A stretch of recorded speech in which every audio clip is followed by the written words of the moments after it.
My quest to change the foster care system.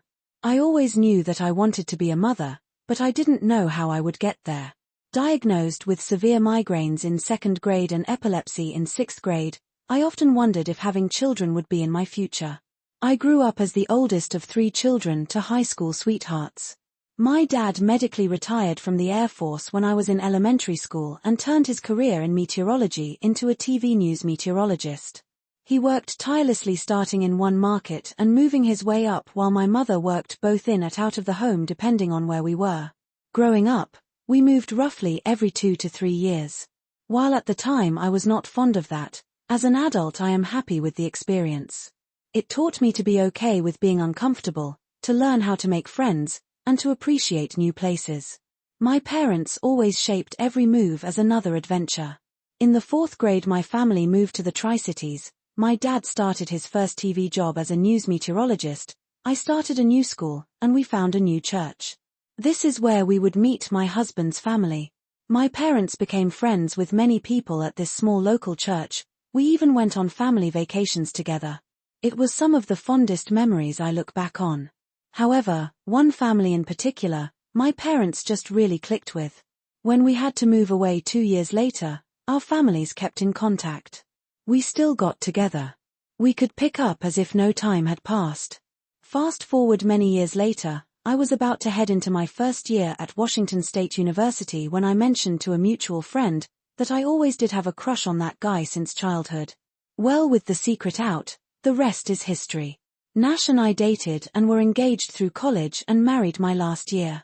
During that last year, we had some serious conversations regarding creating a family. I shared with him my concerns about pregnancy and things that my doctor had mentioned, but more importantly, I shared with him that I had always felt a pull toward adoption. Whether or not we could have kids, adoption would still be on my heart. However, at that point in my life, I did not know what I was coming down the road. Neither of us could have. As God would have it, we had 3 healthy children, the good old-fashioned way. No major, long-lasting problems that any other epileptic who is pregnant doesn't have to face. I had researched early on into foreign adoption.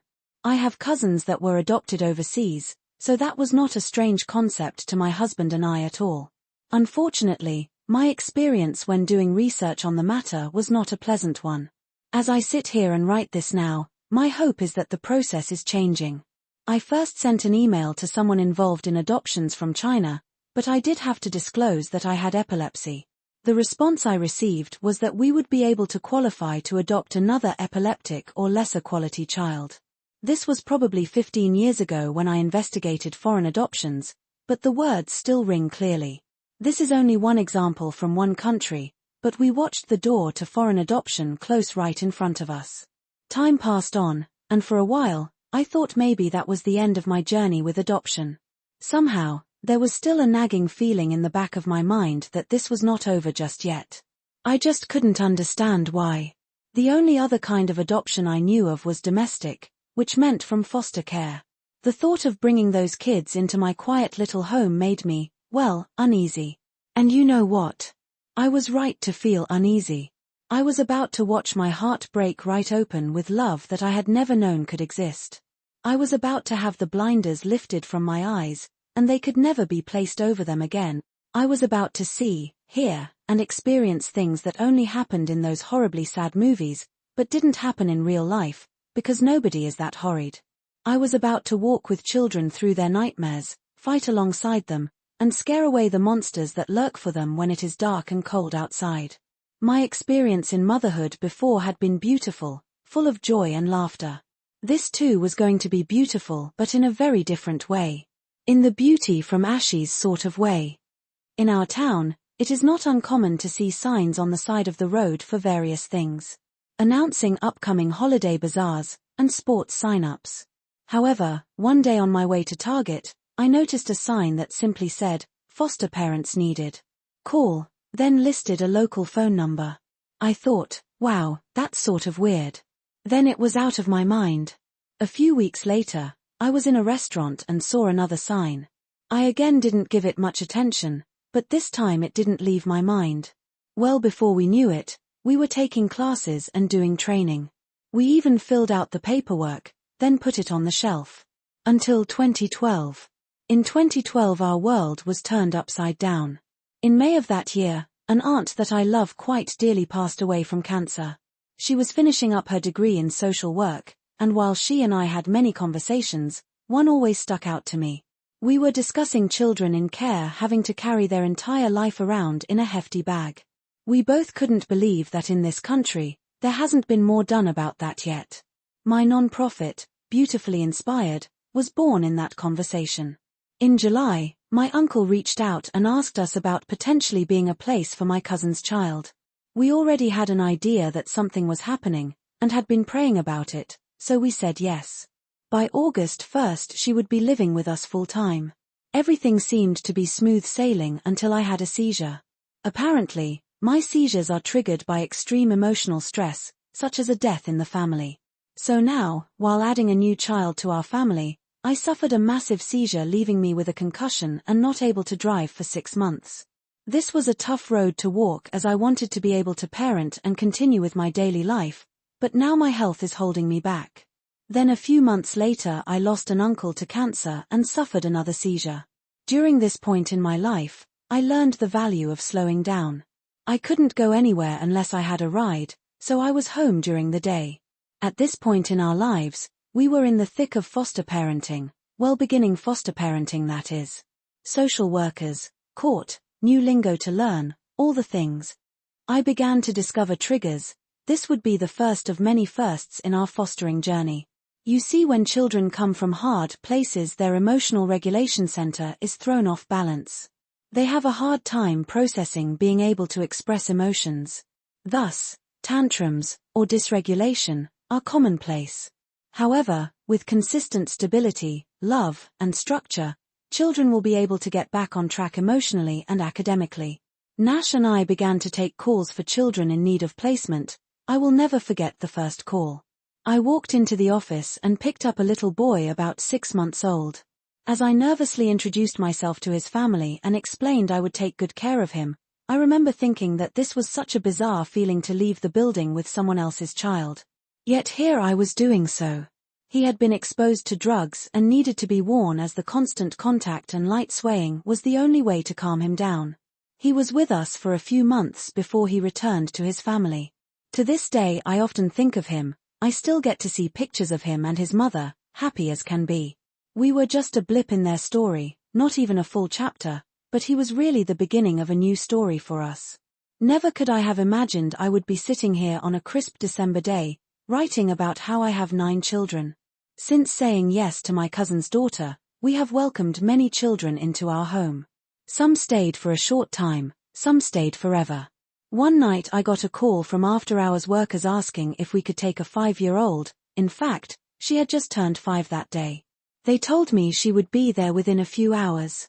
The hours went by and still, no child showed up, and no call from any social workers. It was now 2 a.m. when I heard from a social worker, and they told me they would try to find her again tomorrow. This was the first time I remember thinking, there are some serious faults in our system. They want to pick up the child, but they can't find her, and are calling it quits for the night. It wasn't until 2 days after they originally called our home did she walk her 4-year-old little feet through our front door and exclaim, "Hey guys, I'm home." You see, they had gotten her age wrong, she was turning 4 not 5. Furthermore, this young lady had quite the memory, she had been to our house before. Not for very long, but long enough to make an impression on her, and she was happy to return. As she settled in, we began to learn more and more about her case. The more I learned, the sadder I felt. We would be driving, and she would tell me about how she would go to the store to take the food there. Another time we passed an apartment complex and she said, "That's where I go down to the deep deep and see Jesus." Now at this time, she was still really developing vocabulary skills, so I was sure I heard wrong and asked her to repeat herself. She said the same thing again. I called the social worker, and I asked her, did this child have a drowning experience that isn't on file? This would be helpful information as we head into summer. She said no, but she would ask the biomom. She called me back later and said yes, in fact, she was found face down in the pool at the bottom. My heart sank knowing that she had been through this, but also leaped knowing that she had survived. I knew I was dealing with a broken system, but one step at a time I would work for what these kids needed. Some need to return to their parents, some to relatives, and others need a safe place to call home forever. I could never do foster care, I would get too attached, and wouldn't want to give the child back. You are right. You will.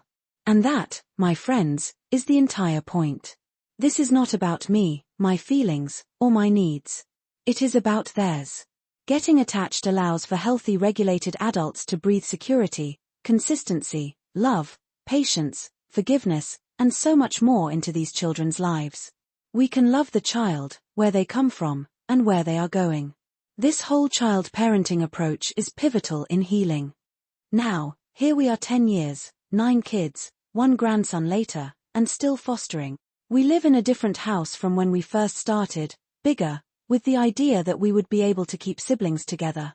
We now have 3 of the 5 siblings in our home, and all are in the process of adoption. In all my years of fostering, this is the worst case I have ever seen. If you are familiar with the Gabriel Fernandez case, then you are familiar with many aspects of my case.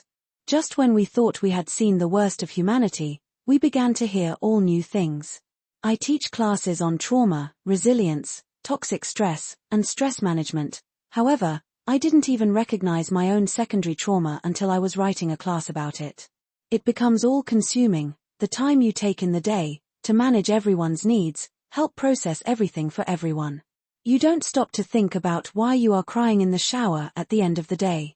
It just overwhelms your body, and your soul. It has been 3.5 years since they entered care and they continue to wait. The system needs a revolution. But for today, I will add a few more bows to their Christmas presents, since they seem so happy about that, listen to some music, and maybe spark a revolution tomorrow. That's the end of this story. I hope you enjoyed it. Thank you for listening and watching. Please let me know what you think about this in the comments. I would love to read about what you have to say. I hope you enjoyed this as much as I have. Please remember to like and subscribe to this channel. Have a nice day.